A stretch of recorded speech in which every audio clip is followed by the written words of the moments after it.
चलते हैं श्रीमद् भागवत महापुराण, जिसमें द्वारिका में सामवादी ये भगवान के पुत्र खेल रहे थे, तो प्यास लगी तो एक कुएं में गए तो वहां देखा एक पर्वताकार गिरगिट पड़ा हुआ है।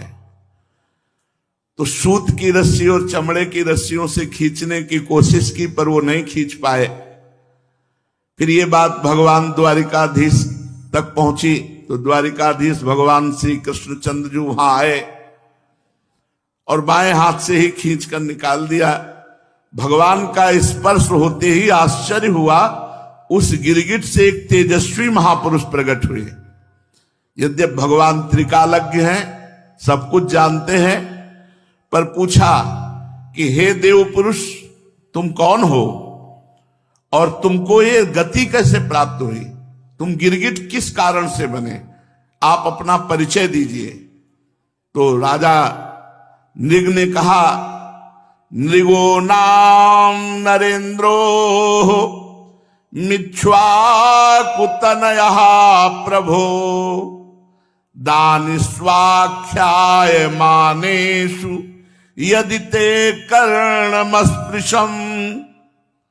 प्रभो, मैं चक्रवर्ती सम्राट महाराज इक्ष्वाकु का पुत्र राजा नृग हूं। जो गिरगिट बने हुए थे उन्होंने कहा, मैं नृग हूं। जब कभी किसी ने आपके सामने दानियों की गिनती की होगी तो उसमें मेरा नाम आपके कानों में अवश्य पड़ा होगा। प्रभो, आप समस्त प्राणियों की एक एक वृत्ति के साक्षी हैं। भूत और भविष्य का व्यवधान भी आपके अखंड ज्ञान में किसी प्रकार की बाधा नहीं डाल सकता। अतः आपसे छिपा ही क्या है। फिर भी मैं आपकी आज्ञा का पालन करने के लिए कहता हूं। पृथ्वी में जितने धूलिकण हैं, आकाश में जितने तारे हैं और वर्षा में जल की धाराएं गिनती, उनको तो कोई गिन सकता है, पर मैंने जितनी गौएं दान की अनगिनित, और वो सभी गौएं दुधार दूध देने वाली, नौजवान, सीधी, सुंदर, सुलक्षणा कपिला थी। और मैंने न्याय के धन से प्राप्त की हुई उन गौओं को बछड़ों के सहित दान किया। सींगों में सोना मढ़ा दिया, खुरों में चांदी, और उन्हें वस्त्र, हार, गहनों से सजा दिया। ऐसी गौएं मैंने दी।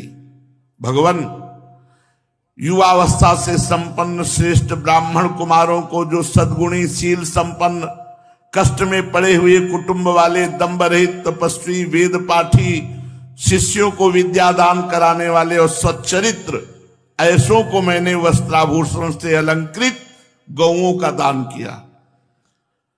प्रभु, मैंने पृथ्वी का दान किया, सोने का दान किया, घोड़े, हाथी, दासियों, नवीन कन्याओं का कन्यादान, तिलों के पर्वत, चांदी, सैया, वस्त्र, रत्न, ग्रह, रथ, ये सब दान किए, यज्ञ किए, बहुत से कुएं, बावली आदि सब बनवाए, पर मुझे गिरगिट की योनि मिली।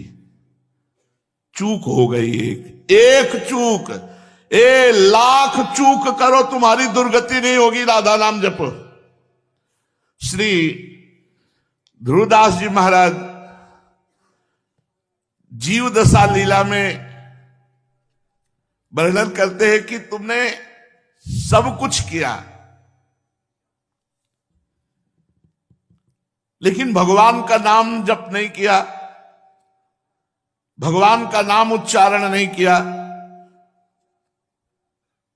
कोटि धर्म व्रत निगम रटी, विधि सो करे बनाई, एक नाम बिनु कृष्ण के सबे अविधि हुए जाई। कोई करोड़ों धर्म करे, व्रत करे, वेदों को रटे, बड़े विधान से धर्म कर्म सब करे, लेकिन भगवान का केवल नाम जप नहीं किया और सब किया।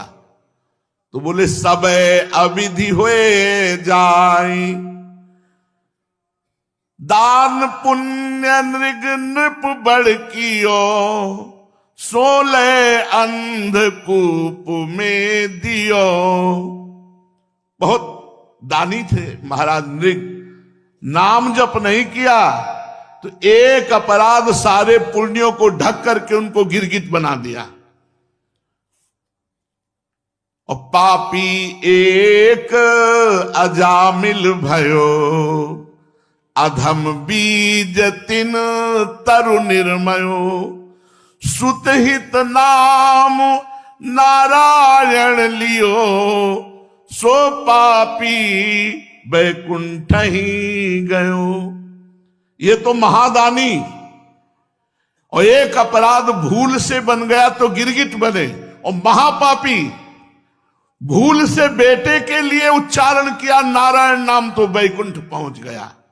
इसलिए कोटि धर्म व्रत निगम रटी, विधि 100 करे बनाई, एक नाम बिनु कृष्ण के, सबे अविधि हुए जाए। कोटि धर्म जो को करियावे, कृष्ण नाम बिनु गति नहीं पावे। चाहे करोड़ों तुम साधन कर लो, यदि नाम जप नहीं करते हो तो इस संसार समुद्र से पार नहीं हो सकते हो। नाम ही सो जिनी बांध्यो नातो, जग के सुख सो भयो हाथो।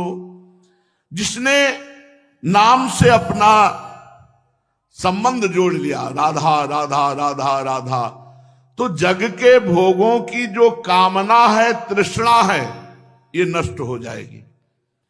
ब्रह्मादिक के भोग सब विषम लागत ताई, नारायण ब्रजचंद की लगन लगी है जाए।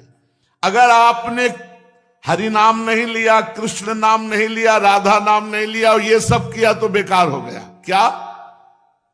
हेम को सुमेर दान, अभी नृग जी वर्णन कर रहे, तो यहां ध्रुवदास जी महाराज कह रहे हेम को सुमेर दान।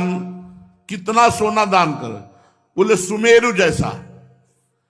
और रतन अनेक दान, अनेक प्रकार के रत्नों का दान, गजदान हाथियों का दान, अन्नदान भोजन आदि अन्न आदि, और भूमि दान करही। ध्यान से सुने, हेम को सुमेरु दान, रतन अनेक दान, गजदान, अन्नदान, भूमि दान करही, और मोती के तुला दान। एक तराजू में पलड़े में आप बैठ जाए और एक में मोतियां, और फिर उसको दान करें। और मकर प्रयाग नहान, माघ मकर गति जब रब होई, तीर्थ पति है आव सब कोई। तीर्थराज में मकर संक्रांति के समय स्नान करने से बड़ा पुण्य होता है। तो मोतीनु के तुला दान, मकर प्रयाग नहान, और ग्रहण में काशी दान, चित्त शुद्ध धरही। जब ग्रहण पड़े तो काशी में बड़ा महत्व है। गंगा स्नान करके गंगा में खड़े होकर के अनुष्ठान करना आदि। चित्त शुद्ध धरही, सेज दान, कन्यादान, कुरुक्षेत्र गौदान। ध्यान से सुनो, इतने में पापन को नेकहू न हरही, कृष्ण केसरी को नाम एक बार लीने ध्रुव, पापी तिहू लोकनि के छिन माही तरही। ये सब दान एक तरफ और भगवान का नाम एक तरफ। अगर बात मान लो तो सुनो महाराज नृग के मुख से। वो कह रहे हैं भगवान, जितनी भूमि में कण हैं, आकाश में तारे हैं और जल की धाराएं हैं, ऐसी असंख्य गौ में दान की। एक गलती हो गई। क्या गलती हुई? एक दिन दान ना लेने वाले तपस्वी ब्राह्मण की एक गाय भूल से उधर गौशाला के पास गई होगी, तो गौरक्षकों ने समझा कि महाराज की ही गौशाला के, तो अंदर कर लिया। और जो ब्राह्मण को दान दिए जा रहे थे, तो वो गाय जो तपस्वी ब्राह्मण दान नहीं लेता था, उसकी गाय भूल से गौशाला और गौशाला से दान में आ गई। तो जो दान लिए था ब्राह्मण, वो बड़े आनंद से जा रहा था, और वो ब्राह्मण जिसकी गाय खो गई थी, उसने कहा ये गाय तो मेरी है। तो दान लेने वाले ने कहा ये गाय तो मेरी महाराज नृग ने अभी दिया है। बोले नहीं, गाय मेरी महाराज नृग कैसे दे सकते? तो बोले चलो महाराज के पास। अब महाराज के पास गए, और जो दान लिया था उसने कहा महाराज आपने गाय अभी दान दी? बोले हाँ स्वीकृत है, मैंने आपको दी।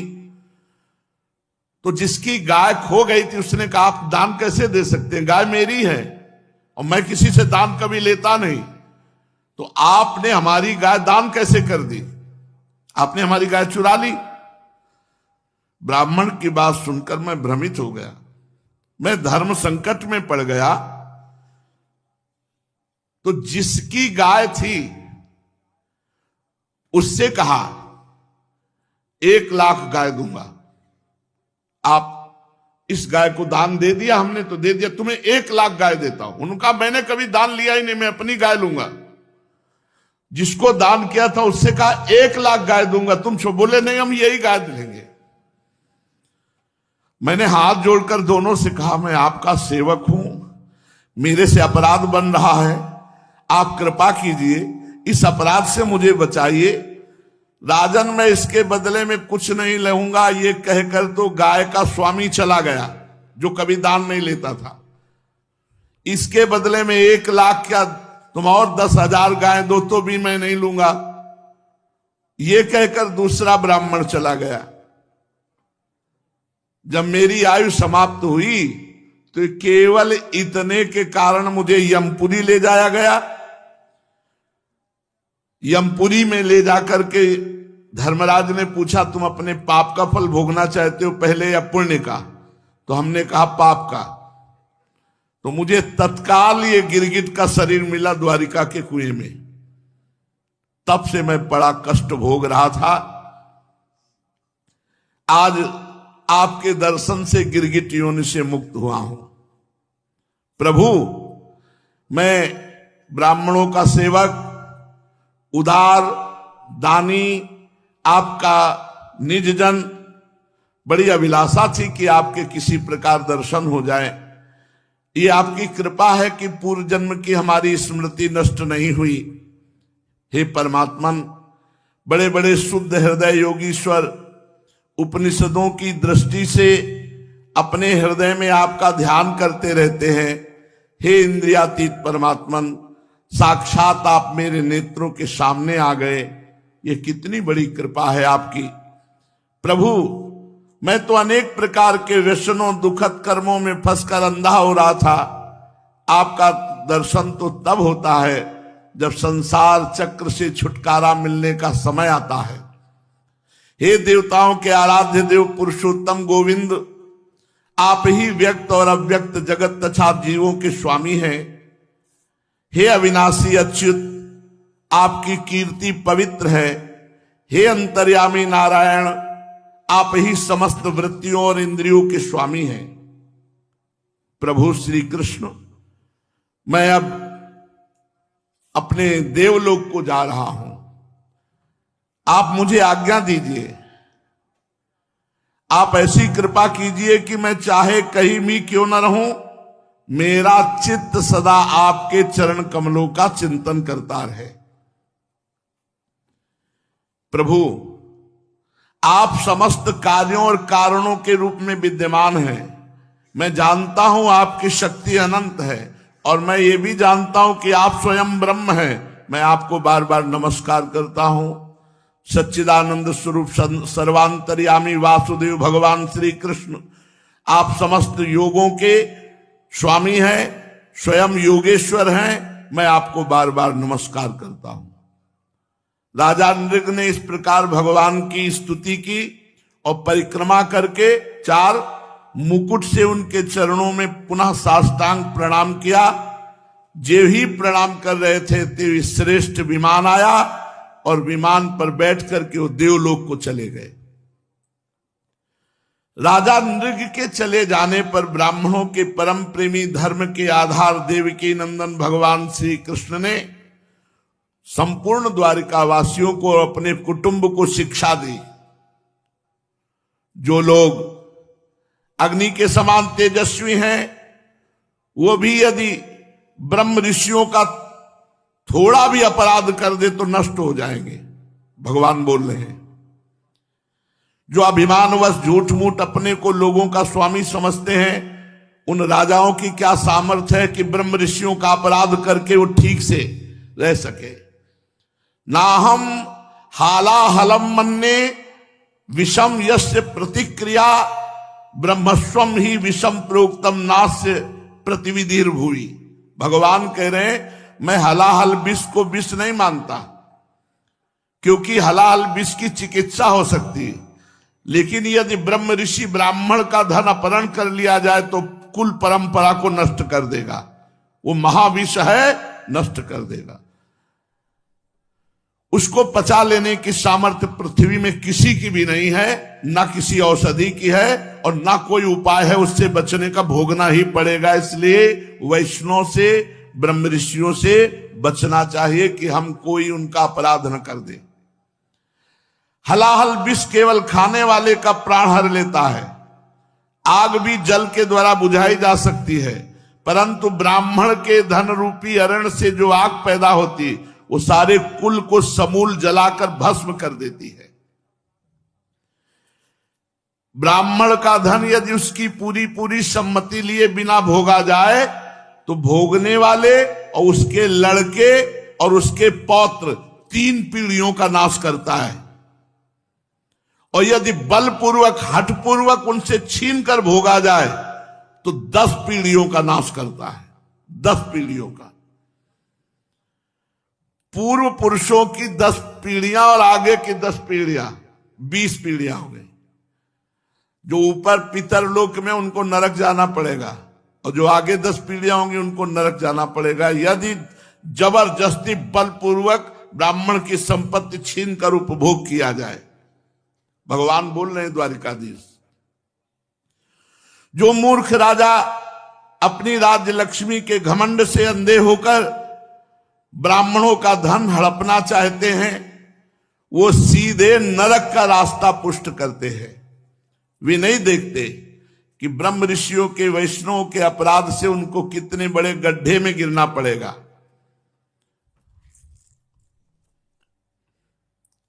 जिन उदार हृदय बहुकुटुंबी ब्रह्म ऋषियों की वृत्ति छीन ली जाती है, तो जब दुखी होकर कोई ब्राह्मण रोता है तो उसके आंसुओं से जितने धूलिकण भींजते हैं उतने वर्षों तक ब्राह्मण के स्वत्व को छीनने वाला उच्छृंखल कुंभी पाक नरक में पकाया जाता है। बचना चाहिए। दुखिया को न सताइए, दुखिया देगा रोए, और जब दुखिया के मुखिया सुने तब तेरी गति का होए। किसी गरीब ब्राह्मण ब्रह्म ऋषि वैष्णव की आप बलपूर्वक संपत्ति छीन लिए और वो बेचारा एकांत में बैठ के रो रहा है, तो उसके आंसुओं से जितने धूलिकण भींगेंगे उतने वर्षों तक कुंभी पाक नरक में पकाया जाएगा। वो जो मनुष्य अपनी या दूसरी की दी हुई ब्राह्मणों की वृत्ति, जैसे आपने ही जमीन दे दिया ब्राह्मण को, 2 बीघा दिया हमने और फिर छीन लिया, अपनी ही दी हुई या दूसरे के द्वारा दी हुई जीविका का साधन छीन लेते तो 60,000 वर्ष तक विष्ठा के कीड़ा बनते हैं। भगवान बोल रहे 60 वर्ष सहस्त्राणी विष्ठायाम जायते क्रमिहि। ब्राह्मण की संपत्ति में कभी हाथ नहीं लगाना चाहिए, क्योंकि वो संपत्ति ऐसी तुम्हारी कुल परंपरा का नाश कर देगी। भगवान कह रहे हैं। इसलिए मैं समस्त द्वारिका वासियों से और अपने परिवार से कहता हूं कि हमारे कोष में ब्राह्मणों का धन कभी भूल कर न लाया जाए, क्योंकि जो लोग ब्राह्मणों के धन की इच्छा करते हैं उनसे छीनने की बात तो अलग रही, वे अकाल मृत्यु को प्राप्त होते हैं, शत्रुओं से पराजित हो जाते हैं, संपत्ति से भ्रष्ट हो जाते हैं, और मृत्यु के बाद उनकी सर्प योनि होती है, सांप की योनि में उनको जन्म लेना पड़ता है। इसलिए मेरे परिवार के जनों, द्वारिकावासियों, यदि ब्राह्मण अपराध करे तो भी उससे द्वेष मत करो। वो यदि श्राप दे दे, गालियां दे दे, तो तुम भी नमस्कार करो, उनकी तरफ क्रोध दृष्टि से मत देखो। देखो, मैं भी तीनों समय ब्राह्मणों को नमस्कार करता हूं। स्वयं भगवान कह रहे, तीनों समय प्रातः मध्याह्न सायं ब्राह्मणों को नमस्कार करता हूं। परीक्षित, ब्राह्मण के धन का अपहरण हो जाए तो वो अपहृत धन उस अपहरण करने वाले को, अनजान में उसके द्वारा यह अपराध हुआ हो तो अधापतन डाल ही देता। जैसे महाराजा नृग इतने बड़े दानी, लेकिन ब्राह्मण का अपराध बन गया। ना दान लेने वाली गौ, जो ब्राह्मण दान नहीं लेता था, उसकी गौ उन्होंने दान में दे दी। बस इतने अपराध, अवश्य राजा का क्या अपराध इसमें, लेकिन राजा को दंड मिला, गिरगिट बनना पड़ा। समस्त लोगों को पावन करने वाले भगवान द्वारिकाधीश समस्त द्वारिकावासियों को ऐसा उपदेश देकर अपने महल को चले गए। इसलिए बहुत ध्यान रखना चाहिए, किसी गरीब को, दुखी को सताना मत। नहीं, उसके आंसुओं में इतना दम है कि ब्रह्मास्त्र में भी दम नहीं है। ध्यान रखना, ब्रह्मास्त्र तो एक ही जन्म मारेगा, और उस गरीब की हाय तुम्हें जन्म जन्म ऐसी जगह जन्म लेना होगा जहां महान क्लेश भोगोगे। इसलिए बहुत सावधान, धर्म के द्वारा धन कमाओ और अपने परिवार का पोषण करो। निर्दोष को, गरीब है, कोई पावर नहीं है, आप निर्दोष को दंड दे रहे हैं और दोषी को मुक्त कर रहे हैं, पुरखा पानी पा जाएंगे। लिखा है 10 पीढ़ी आगे की 10 पीढ़ी पीछे की। ये पद प्रतिष्ठा तुम्हारे काम नहीं आएगी। न ये पद तुम्हें पहले मिला था, ना बाद में मिलेगा, ये बीच में है। अगर इस पद का दुरुपयोग करते हो तो तुम्हारा पतन हो जाएगा।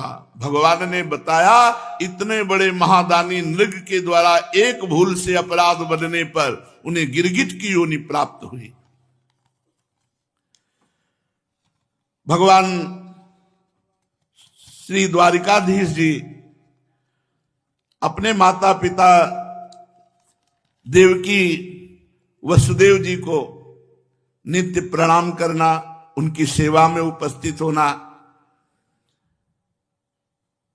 एक दिन भगवान श्री कृष्ण ने बलराम जी से कहा कि तुम एक बार हमारे प्राणप्रिय ब्रज में तो हो आओ। हमारे नंद बाबा कैसे हैं, ब्रजवासी कैसे हैं, तो एक बार हमें सूचना मिले, आप जाओ। भगवान बलराम जी ब्रजवासियों की क्या वृत्ति है, किस आनंद में है, कैसे हैं, ये जानने की उत्कंठा, तो रथ पे सवार होकर द्वारिका से ब्रज में आए, नंद बाबा के ब्रज में। ब्रजवासी गोप और गोपियां बड़ी उत्कंठित थी। जब देखा कि भगवान बलराम जी आए तो सब उन्हें बड़े प्रेम से गले लगाए। बलराम जी ने माता यशोदा और नंद बाबा को प्रणाम किया। उन लोगों ने भी आशीर्वाद देकर उनका अभिनंदन किया और ये कहकर कि बलराम जी तुम तो जगदीश्वर हो, अपने छोटे भाई श्री कृष्ण के साथ सर्वदा हमारी रक्षा करते रहो। उनको गोद में ले लिया। नंद बाबा जी बड़े वृद्ध जो ब्रजवासी थे बलराम जी को, और प्रेमाश्रुओं से उन्हें भिगो दिया। बड़े बड़े गोपों को बलराम जी ने और छोटे छोटे गोपों ने बलराम जी को नमस्कार किया। वे अपनी आयु, मेल जोल और संबंध के अनुसार सबसे मिले जुले। ग्वाल बालों के पास भगवान बलराम जी मिले। किसी ने बलराम जी को गले से लगाया, किसी ने हाथ मिलाया, किसी से मीठी मीठी बातें की, किसी को खूब हंस हंस कर गले लगाया। जब बलराम जी की थकावट दूर हो गई, वे आराम से बैठ गए, तब ग्वाल बाल उनके पास आए। इन ग्वालों ने कमल नयन भगवान श्री कृष्ण के लिए समस्त भोग, स्वर्ग और मोक्ष तक का त्याग कर दिया था। बलराम जी ने जब उनके और उनके घर वालों के संबंध में कुशल प्रश्न किया, तब उन्होंने प्रेम गदगद वाणी से उनसे प्रश्न किया कि बलराम जी, वसुदेव जी आदि हमारे सब भाई बंधु सकुशल है ना? आप लोग सकुशल है ना? हमें लगता है कि आपके बालक भी हो गए होंगे। क्या आप लोगों को हमारी याद आती है, हम ब्रजवासियों की? और सुना कंस मारा गया तो आपने पूरे यदुवंशियों की रक्षा कर ली। आप लोग और बहुत से शत्रुओं को जीत लिए हैं और महान दुर्ग द्वारिकापुरी में अब निवास करते हैं। परीक्षित भगवान बलराम जी के दर्शन से, उनकी प्रेम भरी चितवन से गोपियां आनंदित हुई। उन्होंने हंसकर पूछा, क्यों बलराम जी, नगर नारियों के प्राण वल्लभ श्री कृष्ण अब सकुशल है ना? क्या कभी उन्हें अपने भाई बंधु माता पिता की याद आती है? क्या वे कभी ब्रज में आएंगे? माता के दर्शन के लिए एक बार भी यहां आ सकेंगे? क्या महाबाहु श्री कृष्ण हम लोगों की सेवा का भी कुछ स्मरण करते हैं? आप जानते हैं कि स्वजन संबंधियों को छोड़ना बहुत कठिन है, फिर भी हमने श्री कृष्ण के लिए माँ बाप, भाई बंधु, पति पुत्र, बहन बेटियां, सारे संबंध छोड़ दिए। परंतु वे बात की बात में हमारे सौहार्द और प्रेम के बंधन को काटकर, हमसे नाता तोड़कर द्वारिका चले गए। हम लोगों को बिल्कुल ही छोड़ दिया। देखो, हम चाहती तो उन्हें रोक लेती, परंतु जब वे कहते कि हम तुम्हारे ऋणी हैं, तुम्हारे प्रेम के उपकार का बदला कभी नहीं चुका सकते, ऐसी मीठी मीठी बातें करते, तो लगता है तो ऐसा कैसे हो सकता है कि हमें छोड़कर चले जाए। एक गोपी ने कहा, बलराम जी, हम तो गांव की गंवार ग्वालिने हैं, उनकी मीठी मीठी बातों में आ गई, परंतु नगर की स्त्रियां तो बड़ी चतुर हैं, भला वे चंचल, बड़े कथम नु गृहणंत्यन वस्थितात्मनो वचः कृतज्ञस्य बुधाहा पुरस्त्रियाहा। ये प्रेम की भाषा है।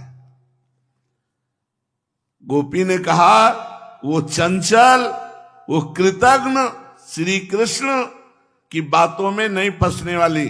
हम लोग तो ब्रजवासिनी ठहरी, उनके प्रेम में जब वो कहते मैं तुम्हारा ऋणी हूं, मैं तुम्हारे प्रेम का उपकार का बदला नहीं चुका सकता, तो मुझे लगता है कैसे छोड़कर जा सकते हैं।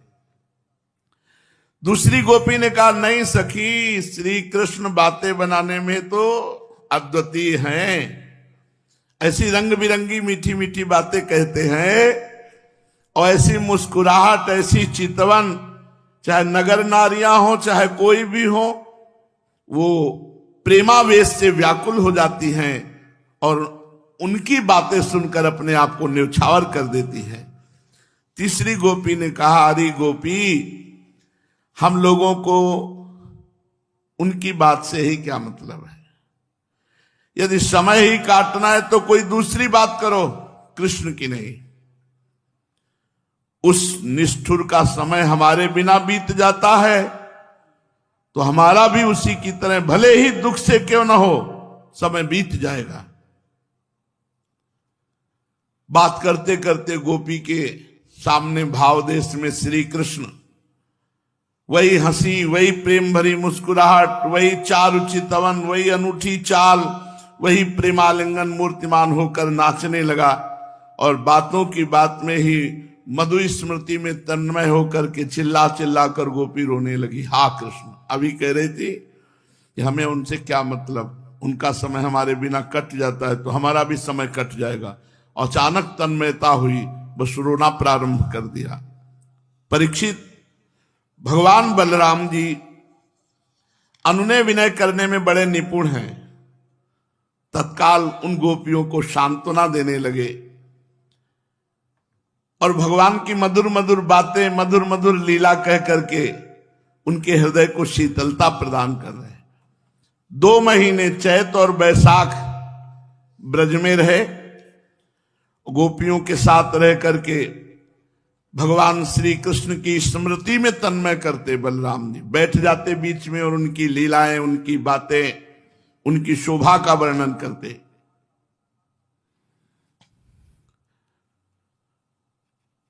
गोपियां बलराम जी के चारों ओर उनके चरित्र का गान करती।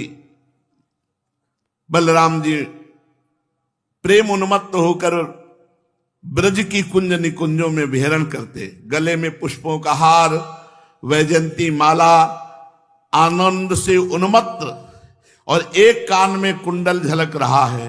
मुखारविंद पर मुस्कुराहट की शोभा निराली, और वन विहरण करने से छोटी छोटी पसीने की बूंदें। सर्वशक्तिमान बलराम जी ने जल क्रीड़ा करने के लिए यमुना जी को पुकारा, परंतु यमुना जी ने ध्यान नहीं दिया। बलराम जी पुकारा कि इधर आ जाओ यमुना जी, अब धारा से इधर आओ, आओ हम स्नान करना चाहते हैं।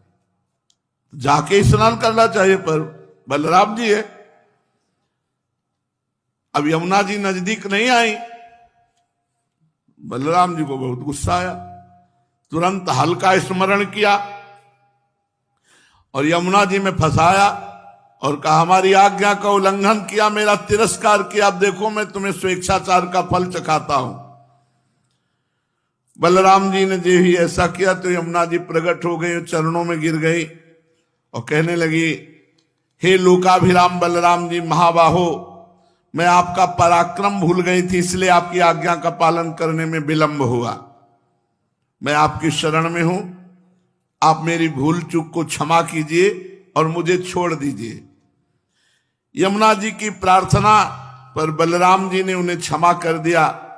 फिर यमुना जी नजदीक आ गई, बलराम जी वहीं स्नान करने लगे, गोपियों के साथ यथेष्ट जल विहार किया। और बलराम जी स्नान करने के बाद फिर अंगराग और नीले वसन धारण किए, नीलांबर धारण किए, मतवाले गजराज की तरह वृंदावन की कुंज वीथियों में विहरण किए। यमुना जी अब भी बलराम जी के खींचे हुए मार्ग से बहती हैं। ऐसा जान पड़ता है मानो अनंत शक्ति भगवान बलराम जी का यशोगान कर रही है।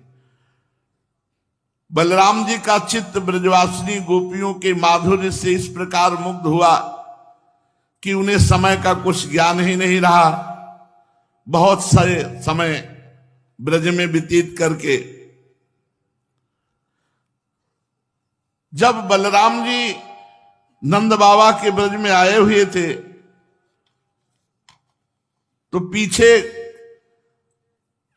करुष देश के अज्ञानी राजा ने भगवान के पास संदेश भिजवाया था।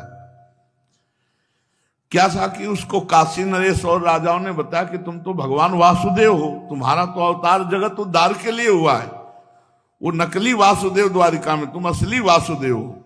और 2 काठ की और भुजाएं लगवा दी और सुदर्शन चक्र बनावटी, और उसे कहा भगवान वासुदेव, और वो मूर्ख अपने को मानने लगा।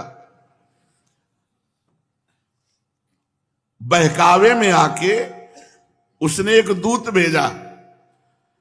भगवान जब सुधर्मा सभा में बैठे थे तो उस दूत ने आके कहा कि हमारे स्वामी वासुदेव, जिसका नाम पौंड्रक था, उन्होंने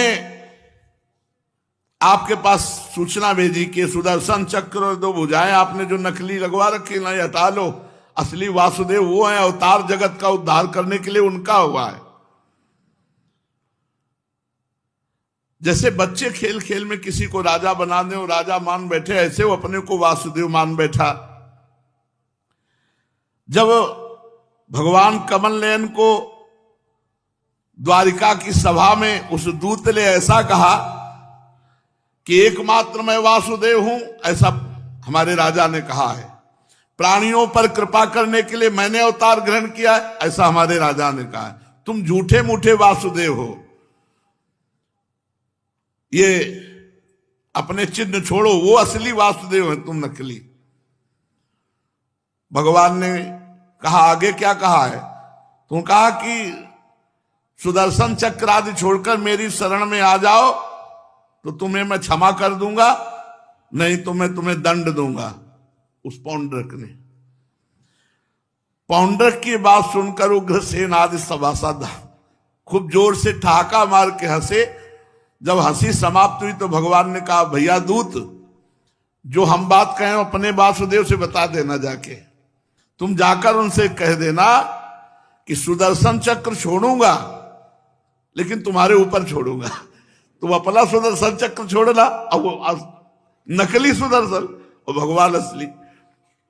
जब मैं तुम्हारे ऊपर सुदर्शन छोड़ूंगा, तुम्हारे साथियों के ऊपर भी छोड़ूंगा, तभी तुम बहकी हुई बातें कर रहे हो। तब मूर्ख, तू औंधे मुंह गिरकर चील, गीद, बटेर, मांसभोजी पक्षियों से घिर जाएगा।